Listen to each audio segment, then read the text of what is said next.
Correct, sir.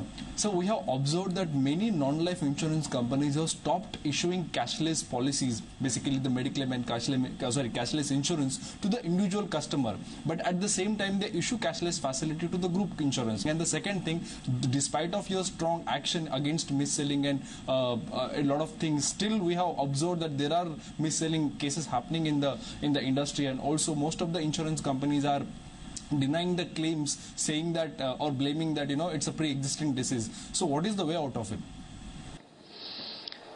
You see, of course, I would be the last person to say that there is no mis-selling in the insurance industry in India. Certainly there is a certain amount of it, but we have brought in regulations. A lot of educational effort has gone in to reduce its incidence, and we have stepped up regulatory action in terms of the rigor with which we are implementing regulations and penalizing companies for any infractions far more scrupulously, far more rigorously. But on the other hand, about claims and denial of claims and so on, one thing we must remember, that especially in the health industry, the entire portfolio is a bleeding portfolio. That is, that the total payout in the health industry is more than the premium received on health insurance.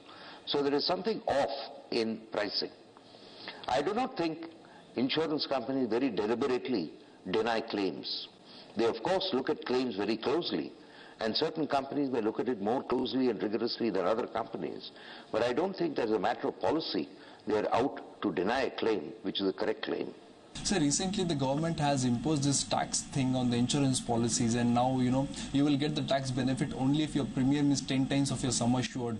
Perhaps then the older age people, for example 40 or 50, may not be able to buy a policy because something they may not be enjoy the tax benefit thing. We have brought this slight anomaly. That is, we find that the finance bill has proposed measures about tax shelters and 80cc benefits which are slightly unfavorable to older and non-standard health individuals. We have brought it to the notice of the government, and we have the assurance of the finance minister that he would be examining this at the appropriate time.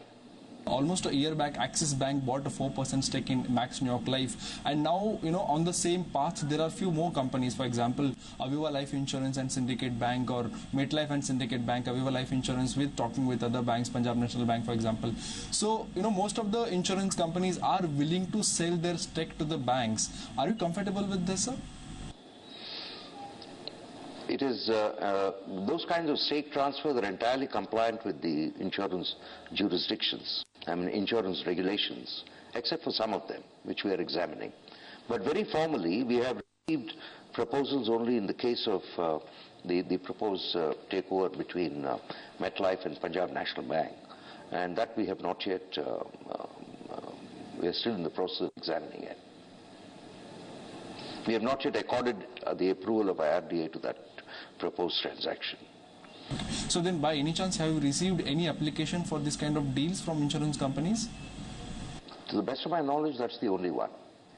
Other companies have expressed their intention that they have. For instance, recently you might have seen the announcement of Max New York, where one of the partners are probably being changed with some other partner. We are aware of that, but the formal applications are still to be filed. IRDA chairman बने हुए हमारे साथ, हम लौटते एक छोटे से break के बाद.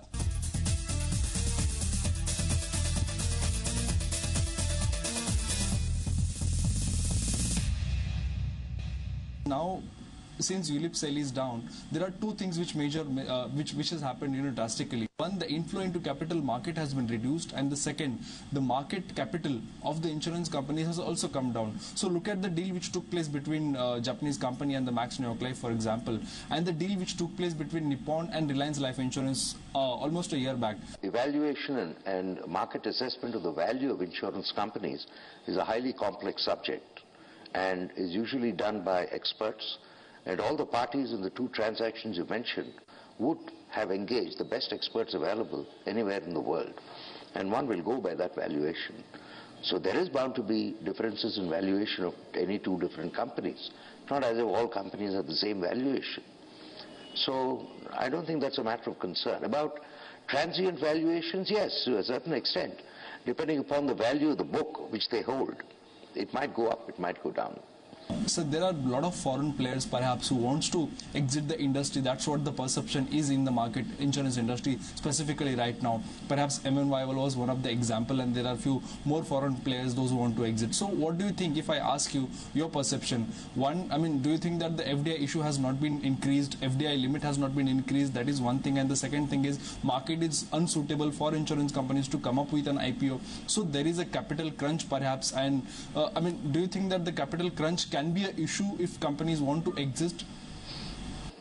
No, I don't think in the insurance sector anyway, the moving out of India is anything to do with the nature of the insurance market in India. Insurance companies, when they join together, are well aware, promoters, when they join together, are well aware that insurance is a very long-term business and it's not a short-term business, and they're well aware of it. Yes, there have been companies which have pulled out. For example, Max, New York has announced that it will be pulling out. But that has got to do with the global financial strategy of a given company rather than anything to do with India. And as regards your other question, whether there will be a capital crunch, that depends upon how quickly this industry would grow. Our own estimate is that yes, it might happen, that there could be a capital crunch, particularly equity funds, because there will be a lot of competition for equity funds from different sectors. And in that context, we'll have to see though. Our assessment is that there may be some strain on capital, but other experts have different views. So that's something which only the future will tell. Sir, I remember last time you had said that, you know, the promotion of single premium products is a matter of concern. So, and you also said that perhaps you will restructure those products, or perhaps you will come up with a few guidelines or something. So are you looking at it very seriously now? If yes, when can we see the guidelines or something on it? Yes, we are looking at it very seriously. Single premium products occupy about 18% of total sales. The proportion of single premium products in the LIC products is higher than it is in the private sector. But in both cases, it is showing a rising trend. And one of the things which will affect single premium products is the provisions of the finance bill, because it will be difficult on a single premium product to get a 10-time cover, which has been stipulated in the bill. But even if the bill takes into account and addresses these kinds of concerns, nevertheless, single premium product is not the basis of insurance. Insurance depends upon a steady stream of income and not a single large lumpy kind of premium. And sir, any time frame on the guidelines for non-life companies IPO? That really depends. We are more or less ready with it. We require the consideration and clearance thereafter of the SEBI of these IPO norms. I am expecting it any time. SEBI had to reconstitute its committee which looks at these matters, and they have finished the reconstitution about 8 or 10 weeks ago. I am quite sure that we should get hearing from them shortly.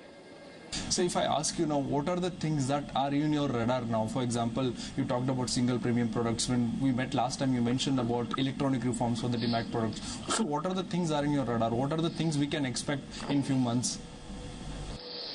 What could one expect is, firstly, what are the kind of features more clearly defined which we would like to see in insurance products, and what features we would definitely not like to see, depending upon the kinds of products which are there in the market, pensions, par products, non-par products, etc.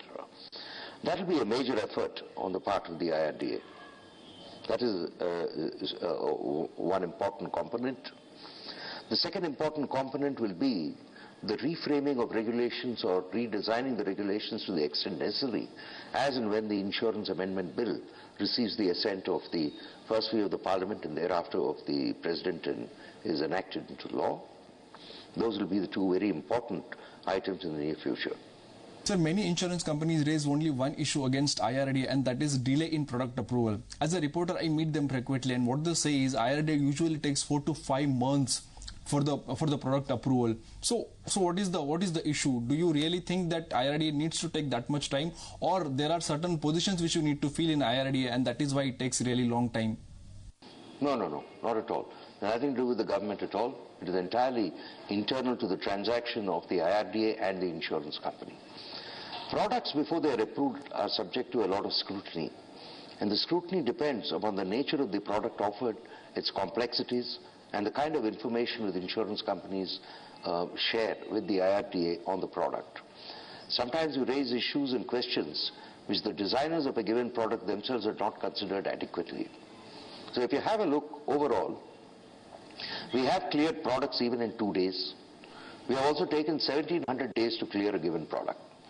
But in this range, the average time taken for clearing a product is of the order of around 100 days, 96 days to be precise. Whereas in the regulations we said that it will be our endeavor to clear it within 60 days. The time, of course, 96 days is 50% more than 60 days, but that time is coming down. I think once there is greater clarity on what the regulations expect, the design features either should or should not contain, I think this will be addressed to the satisfaction of the industry.